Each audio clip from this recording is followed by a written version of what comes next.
Hai, Assalamualaikum. Nama saya Nur Sinatira Bendera Tamani, nombor metrik D2010193. Hai dan Assalamualaikum. Nama saya Nur Dalila binti Basri, nombor metrik D2010179. Assalamualaikum, nama saya Nordini Syukrina binti Nur Hisham dari kumpulan 3. Nombor kamera saya D2010847. Assalamualaikum, nama saya Aini Nabila binti Kamal dan nombor metrik saya D2010936. Assalamualaikum, nama saya Julia Afrina binti Hamizul. Nombor metrik saya D2010893. Pengenalan teori adalah kenyataan dasar kurikulum awal zaman kanak-kanak oleh Kementerian Pelajaran New Zealand.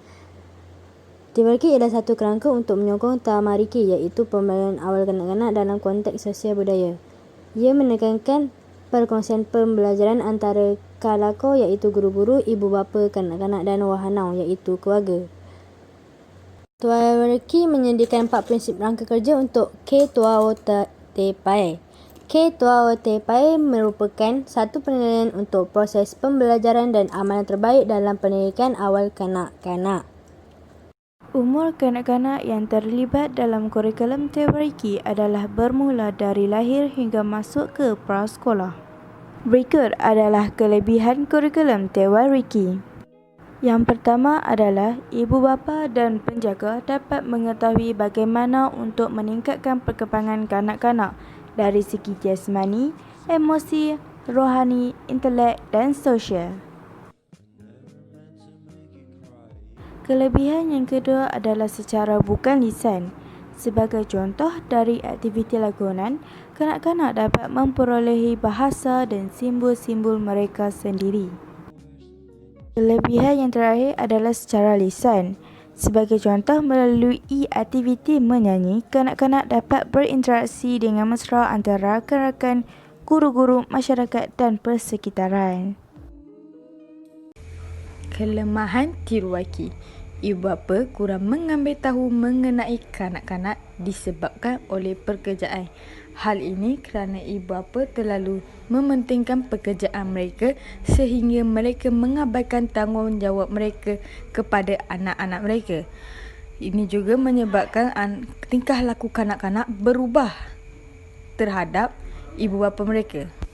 Selain itu, ibu bapa kurang ilmu yang boleh membantu perkembangan kanak-kanak. Hal ini kerana ibu bapa yang kurang mengenai ilmu keibubapaan terhadap anak-anak mereka.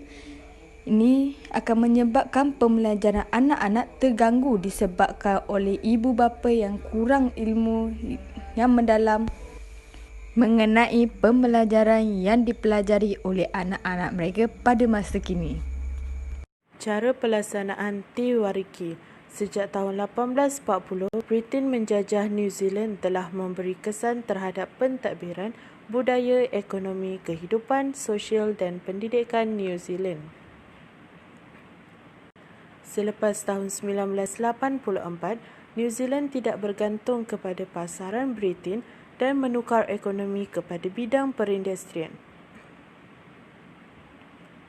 Parti yang memerintah telah berusaha dalam pembaharuan ekonomi dan pendidikan New Zealand.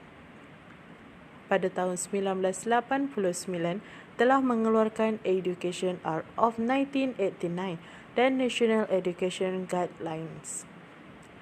Manakala pada tahun 1996, Kementerian Pelajaran New Zealand telah memperkenalkan teoriki untuk pendidikan awal kanak-kanak. Pada tahun 1998, kerajaan menetapkan semua prasekolah harus merancang pengajaran perlu mengikut teoriki supaya memperoleh bantuan kewangan dari kerajaan. Apa yang berlaku dalam kurikulum teoriki? Dalam kurikulum teoriki, hanya tunjang 4 komunikasi yang berkaitan perkembangan awal literasi. Antara komponen utama bagi tunjang tersebut ialah yang pertama, komunikasi bukan lisan. Komunikasi bukan lisan ialah kemahiran responsif dan tindak balas, pergerakan isyarat dan ekspresif anggota badan dan menunjukkan perasaan dan emosi dengan baik. Yang kedua, komunikasi lisan. Komunikasi lisan ialah kemahiran bahasa dalam konteks sebenar, mengulang bunyi dan perkataan, meningkatkan kemahiran struktur dan makna bahasa. Yang ketiga, pengalaman cerita dan simbol budaya sendiri dan budaya lain. Membiasakan diri dengan cerita dan nilai-nilai sastera yang bersesuaian dengan budaya dalam komuniti. Yang keempat, meneroka dan mengembangkan kaedah untuk menjadi lebih kreatif dan ekspresif. Membiasakan diri dengan ciri-ciri bahan dan teknologi yang digunakan dalam seni kreatif dan seni ekspresif. 4 prinsip kurikulum teoriki. Yang pertama adalah empowerment. Ia adalah untuk mengajar kanak-kanak mengembangkan potensi mereka. Kedua adalah holistic development. Kanak-kanak berkembang secara holistik dengan cara jasmani, emosi, rohani, intelek dan sosial ataupun lebih dikenali dengan GRIS. Prinsip yang ketiga dalam kurikulum teoriki adalah family and community. Mereka menekankan pelibatan ibu bapa dan masyarakat dalam proses pengajaran dan pembelajaran. Prinsip yang terakhir dalam kurikulum teoriki adalah relationship. Kanak-kanak belajar melalui hubungan antara satu sama lain serta melibatkan persekitaran. Kesimpulan teoriki, sesebuah kurikulum juga tidak semestinya mengaplikasikan hanya satu tersaja.